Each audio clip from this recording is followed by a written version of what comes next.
만일 그의 예물이 염소면 그것을 여호와 앞으로 끌어다가 그것의 머리에 안수하고 회막 앞에서 잡을 것이요 아론의 자손은 그 피를 제단 사방에 뿌릴 것이며 그는 그 중에서 예물을 가져다가 여호와께 화제를 드릴지니 곧 내장에 덮인 기름과 내장에 붙은 모든 기름과 두 콩팥과 그 위에 기름 곧 허리 쪽에 있는 것과 간에 덮인 거풀을 콩팥과 함께 떼어낼 것이요 제사장은 그것을 제단에서 불사를 지니 이는 화제로 드리는 음식이요 향기로운 냄새라. 모든 기름은 여호와의 것이니라. 너희는 기름과 피를 먹지 말라. 이는 너희의 모든 초소에서 너희 대대로 지킬 영원한 규례니라. 오늘 우리가 봉독한 이 말씀 가지고 화목제물 두 번째 시간으로 말씀의 은혜를 같이 나누겠습니다. 오늘 말씀은 화목제물에 대한 규례입니다. 화목제물은 번제와 같이 소나 양이나 염소로 드릴 수 있었지만 비둘기로는 드릴 수 없었습니다. 왜냐하면 비둘기는 아마도 그 크기가 작아서 화목제물의 특징인 공동 식사 거기에 적합하지 않은 예물이었기 때문일 것입니다.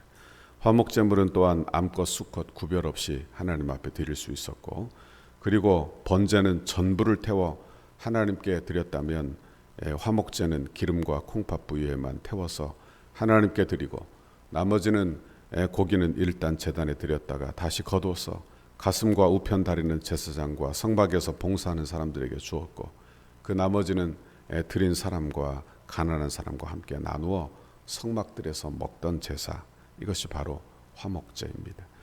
화목제는 그러므로 하나님과 인간 사이의 화목, 그리고 성도와 성도 사이의 화목을 위한 제사였던 것을 기억하게 되는 것입니다. 인간의 죄로 말미암아 하나님과 장막이 생겼어요. 그로 말미암아 이웃과도 장막이 생겨나게 된 것입니다. 하나님은 이 장막을 그의 피로 다 하시고 우리를 화목하게 하신 줄 믿습니다. 바로 화목제는 예수 그리스도의 십자가를 예표하여 보여주는 것입니다.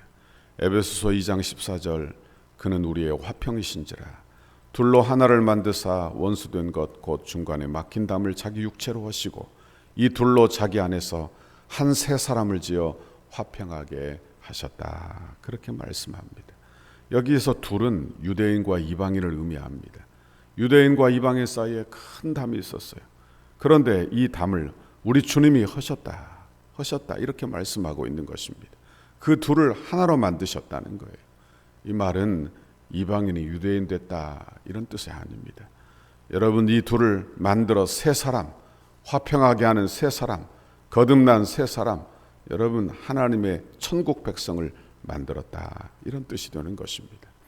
여러분, 예수 믿어 죄사함 받아 이제 이방인이건 유대인이건 차별 없이 거듭난 새 백성, 거듭난 천국 백성 삼으시는 줄 믿습니다. 이것이 하나님의 나라예요. 이게 교회예요. 여러분, 화목제는 이렇게 예수 그리스도의 십자가의 피로 교회가 이루어진 것을 알게 되는 것입니다.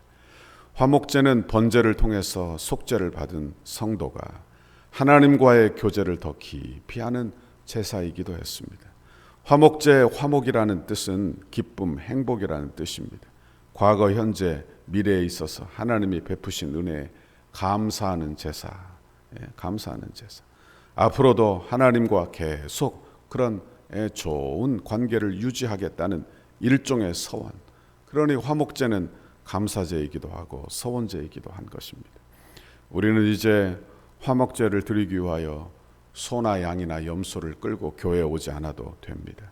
왜냐하면 예수님이 우리의 화목제물 되어주셨기 때문인 줄 믿습니다. 예수 믿어 그의 피가 우리에게 뿌려졌기 때문이에요. 그러므로 죄사함을 받은 저와 여러분은 이제 거듭난 성도로 하나님이 주시는 구원의 감격을 날마다 유지하며 살도록 주님과의 깊은 교제를 늘 유지하고 사는 우리 모두가 되어야 할 줄 믿습니다. 구원의 감격을 가지고 감사, 찬양, 기쁨 이런 걸 늘 누리고 살아야 하는 거예요.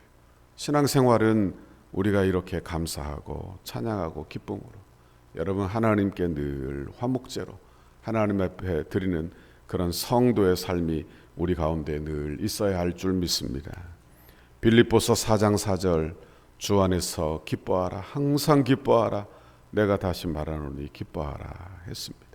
빌립보서 2장 17절 만일 너희 믿음의 재물과 섬김 위에 내가 나를 전제로 드릴지라도 나는 기뻐하고 너희 무리와 함께 기뻐하리니 이와 같이 너희도 기뻐하고 너와 함께 기뻐하라 이렇게 말씀했습니다. 신앙생활은 그러므로 예수 믿어 죄사함 받아 하나님의 자녀 되고 그리고 화목 제물을 드려 화평을 누리게 된 그런 예배를 드리는 거예요. 그러므로 예수 믿는 것은 큰 기쁨이 자동적으로 따라오는 것이다. 그렇게 말씀드릴 수 있는 것입니다. 저와 여러분이 이런 기쁨을 해하지 말고 여러분 우리는 늘 기쁨 가운데 믿음으로 사는 우리 모두가 되시기를 간절히 바랍니다.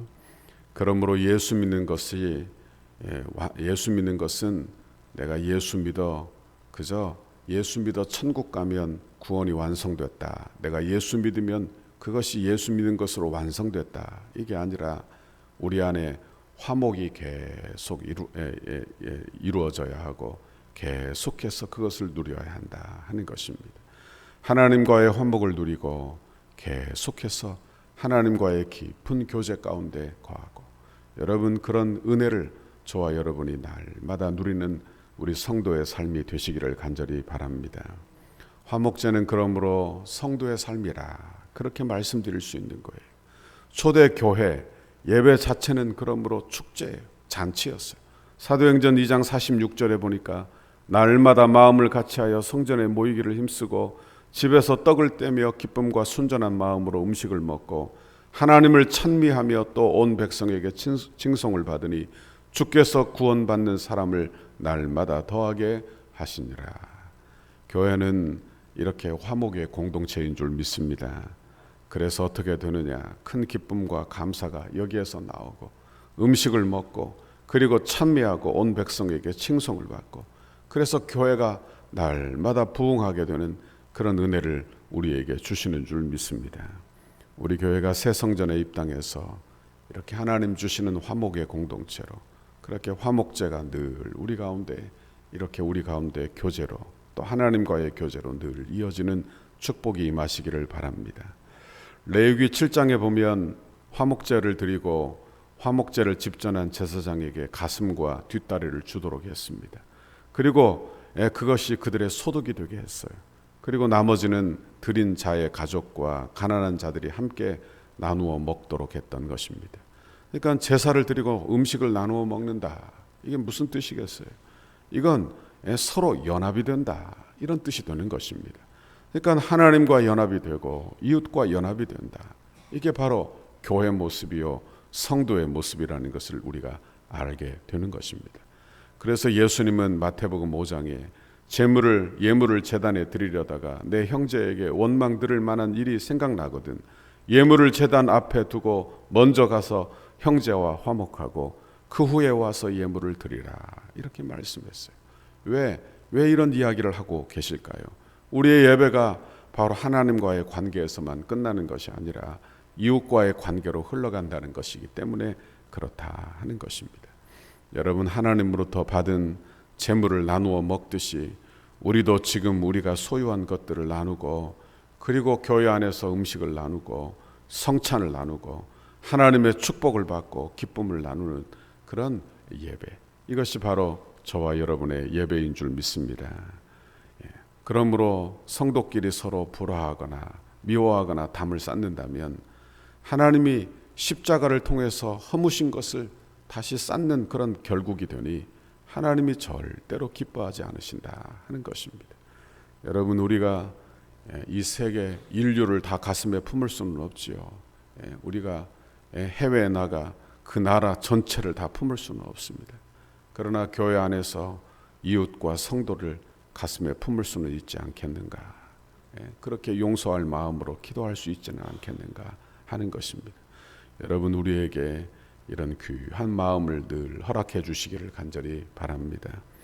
우리 예배는 예수 안에서 이루어진 죄용서로 말미암아 감사의 예배, 화목의 예배, 헌신의 예배인 것입니다.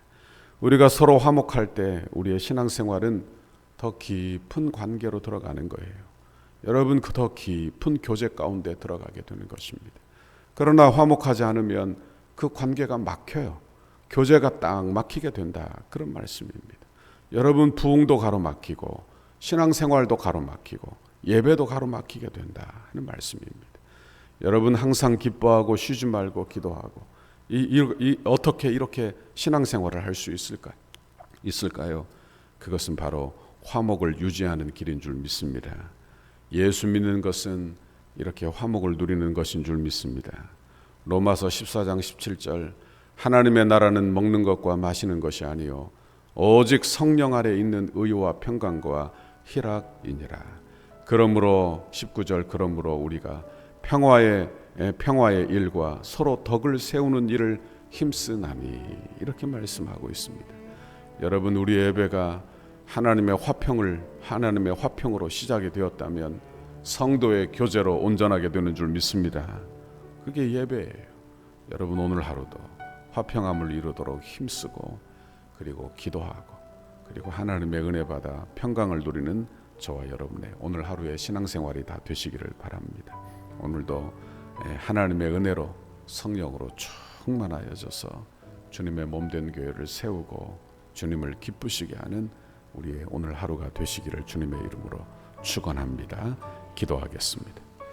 하나님 아버지, 고맙고 감사합니다.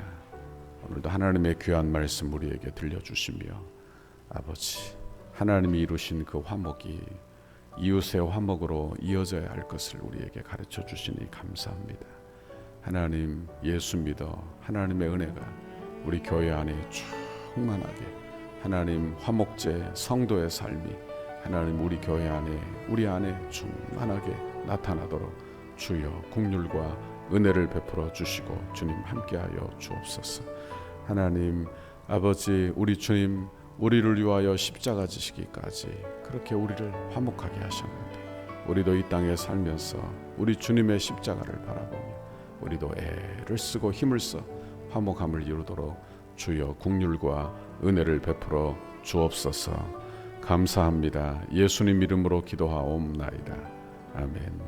하늘에 계신 우리 아버지, 우리를 향한 주님의 뜻을 이루소서. 백대 기도문 거룩한 헌신을 위하여, 화요일 11페이지입니다. 영적 성숙. 성령의 하나 되게 하신 것을 힘써 지켜 더욱 견고한 공동체로 결속되게 하옵소서. 모든 성도가 세상 욕심을 내려놓고 천국을 소망하는 한 단계 더 높은 경지의 믿음을 갖게 하옵소서. 주의 거룩한 비전과 소명을 위해 한 번뿐인 인생을 사용하게 하시고 건축이 부담이 아닌 축복임을 깨달아 기대하는 마음으로 새로운 은혜의 땅에서 누리게 될 영광을 소망하게 하옵소서. 모든 성도가 기도의 용사로 강력한 영적 군사로 무장되게 하옵소서. 삶의 형통. 성도들의 헌신이 다음 세대를 위한 위대한 씨앗과 영적 자양분이 되게 하시고 기쁨으로 헌신하는 성도들의 삶에 하늘의 신령한 복과 땅의 기름진 복을 주옵소서. 건축의 과정을 통해 영적 대부흥을 경험하게 하시고 성전 건축에 참여하는 성도들의 개인과 자녀와 가정, 사업장에 물질과 지혜를 한없이 부으시고 기도로 성전을 짓게 하옵소서. 사명 완수.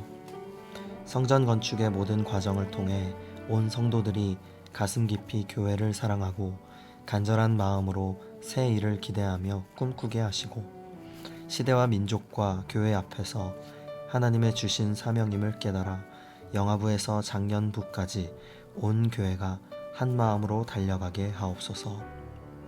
건축이 진행되는 동안 온 교회가 믿음의 튼튼한 공동체로 결속되게 하시고 한 마음으로 성전 건축에 참여하며 주님의 한 몸으로 일하게 하옵소서. 성도들이 건축을 통하여 믿음의 그릇이 더욱 커지게 하시고 새로운 공간에서 펼쳐질 주님의 비전을 넉넉히 감당하게 하옵소서. 성도들이 기쁨으로 헌신하여 덕소를 살리는 생명의 도화선이 되게 하옵소서. 한 영혼도 소외됨이 없이 믿음 안에서 기적의 역사를 이루는 통로로 쓰임받게 하옵소서. 건축의 내용을 이해하고 모두가 적극 동참하여 건축 홍보자가 되게 하소서. 믿음 계승. 건축을 통하여 선대의 고결한 믿음의 유산을 계승하도록 은혜를 주옵소서. 덕소교회의 모든 가정이 믿음의 주요 또 온전하게 하시는 예수를 바라보는 가정이 되게 하시고, 부모를 공경하고 부모의 신앙을 자녀들이 배워서 믿음의 명문 가정을 이루게 하옵소서. 예수님의 이름으로 기도하옵나이다. 아멘.